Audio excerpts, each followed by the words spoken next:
An old USCIS trick is back. Hi, I'm Jim Hacking, immigration lawyer practicing law throughout the United States out of our offices in St. Louis, Missouri, San Diego, California, and Washington, D.C. In today's video, we're going to talk about a trick that we haven't seen in a while, and it's one that used to come up often at USCIS when Donald Trump was president because things were so disorganized. Things have returned to a little bit of professionalism, a little bit better. Things have improved slightly, but this is one that we see from time to time, and it's back because we've seen it 3 or 4 times now in the last month, both with people that come to hire us and people that call into my Immigration Answer Show. And if you're not watching the Immigration Answer Show, it's the place to be. You can follow us on YouTube and in our Immigrant Home Facebook group to find out more about the Immigration Answer Show. And I'll talk a little bit more about that later on in the video. But the trick is this.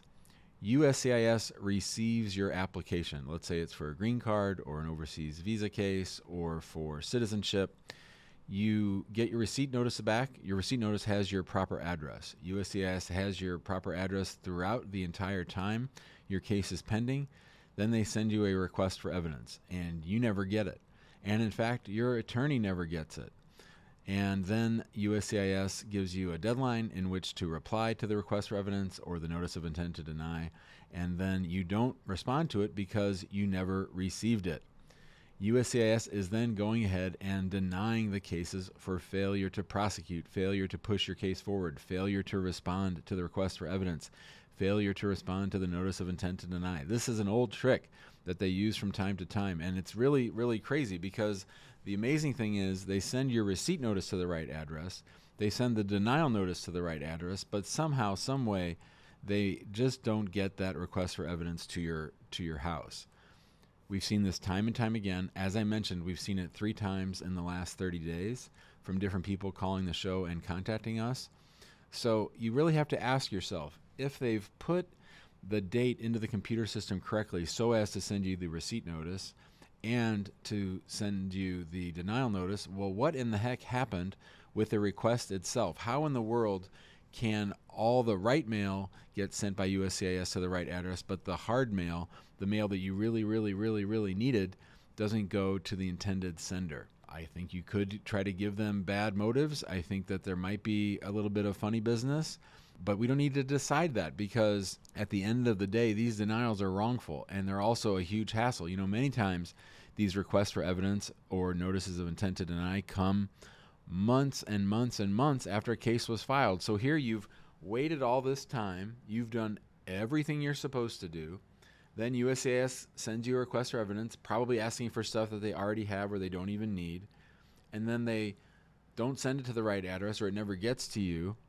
and then you get denied for that. It's outrageous. And so here's the funny thing too. This is even happening where cases where people have a lawyer. So yesterday I was talking to someone this happened to, and neither he nor his lawyer got it. So how in the world does this happen? The agency is incompetent. It's not that hard to send accurate information to the correct address, and we really just don't know what's going on. So how can you protect yourself from this? Well, certainly having a lawyer on your case is one way that helps in most instances. Most of the time, you can be confident that either you or the attorney is going to get it. Surely USCIS can't screw up sending 2 different envelopes to 2 different people, but apparently they do. But having a lawyer involved is helpful. Also, monitoring your online portal so that you know when something has been sent to you, that's also really important. But of course, the online portal is unreliable as well, so that's not even a guarantee. So really, you're at the mercy of this incompetent agency to send mail to the right address. So sad to say, people are having to start over. They're having to file a motion to reopen. It can cost more money if you have to file such a motion, or if you have to refile, you're talking hundreds and hundreds of dollars. It's a huge hassle. What would be better is if this agency could just figure out how to address an envelope properly and to send things through the mail. So if you find yourself subject to one of these stupid denials because you allegedly did not respond to a request for evidence or a notice of intent to deny and you want to reopen it, or you want to challenge it, this is something we've also challenged in federal court when they make these dumb decisions. For all those reasons, be on the lookout for this trick. Be vigilant when your case is on file. Check that portal every day or every other day. Don't let a month go by without checking the portal because you might miss something. And now, with the COVID extension for requests for evidence and notices of intent to deny, being eliminated, and they're back to usually their 30 or 90 days in which to file a response, that window of opportunity to respond just got a whole lot smaller. So we'll probably start seeing more of these again. And maybe that's what it was. Maybe it was the COVID extension that caused us to not see so many of these. But this trick is definitely back. You need to be aware of it. If you're thinking of hiring us or hiring a law firm to work on your RFE or your notice of intent to deny, or to file your original case in the hopes that you don't receive an RFE or notice of intent to deny, give us a call, 314-961-8200.